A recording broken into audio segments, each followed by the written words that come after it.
All right, please push your desks together, folks. I want you to pool your resources. I'm gonna give you 2 minutes to share out with your group.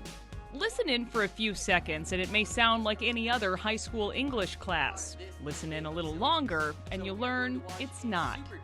You guys all too often get stuck with the message of, Coco, I don't want to hear you, sit down, be quiet. How often do you hear that? A lot. That's why we have to do this. Erik Andress has been teaching at Armstrong High School in Plymouth for 3 years. He knows these classrooms well, as a 2003 graduate of Armstrong himself. Did you always know you wanted to be a teacher, or where did that come from? You know, I was pretty positive I wasn't going to be because both of my parents work in education.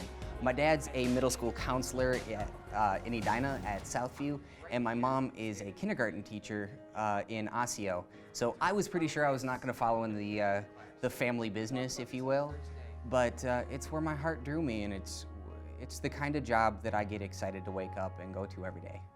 And nowhere is that excitement more measurable than what this guy can do with a microphone. Good morning, good afternoon, and good evening, ladies and gentlemen. Whenever you are joining us, I am so glad that you are listening. I am Erik Andress, and this is another episode of How to Be a Grown-Up. How to Be a Grown-Up, a weekly podcast Andress started last year to help students do just that. Where did this idea for a podcast even come from? Well, I was a pretty troubled teenager, and one of the things that was a real singularly transformative moment in my life was the discovery of the podcast app on my cell phone. We live in such a cool era where you can really cultivate what media you take in. It can all be positive.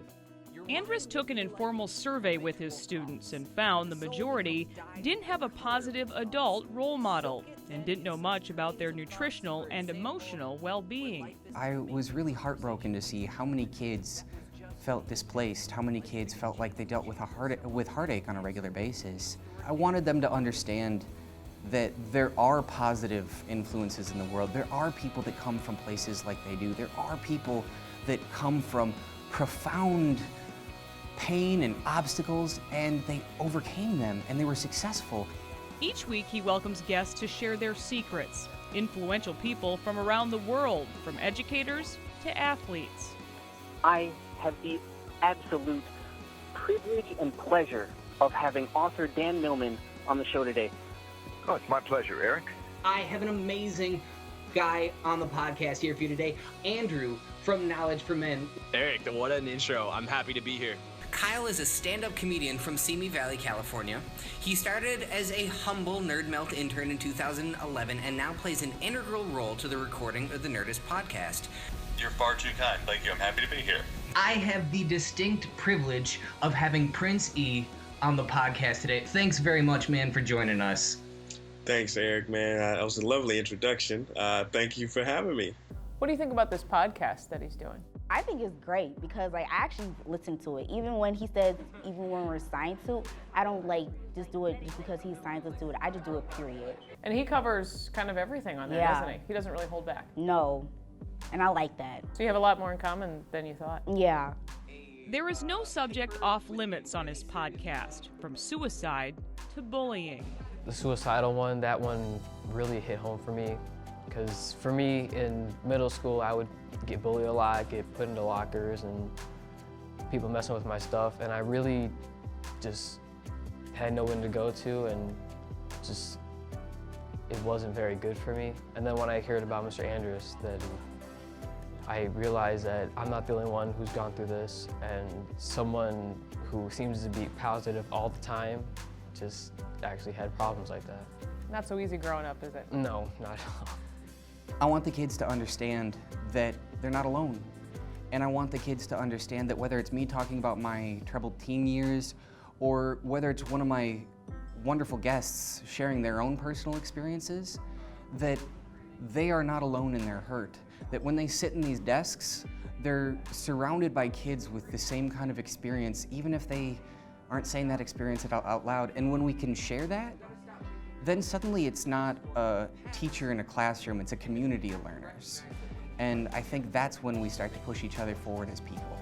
It can be something as small as boosting up the self-esteem of someone in your trigonometry class that you know struggles every day. It can be something as small as calling your grandma because you know she'd love to hear from you. It can be something as small as opening the door when you don't have to, and even though you're running late, but that person behind you would really appreciate it.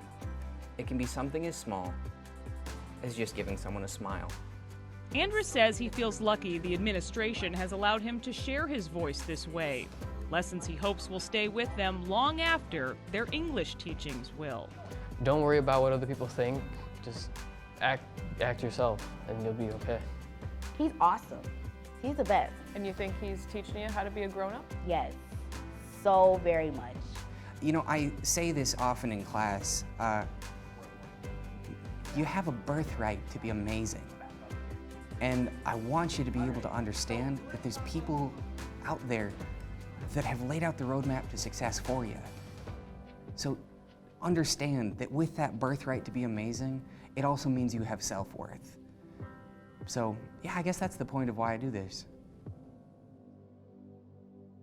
Life to the Max is brought to you by Lifetouch, photography for a lifetime.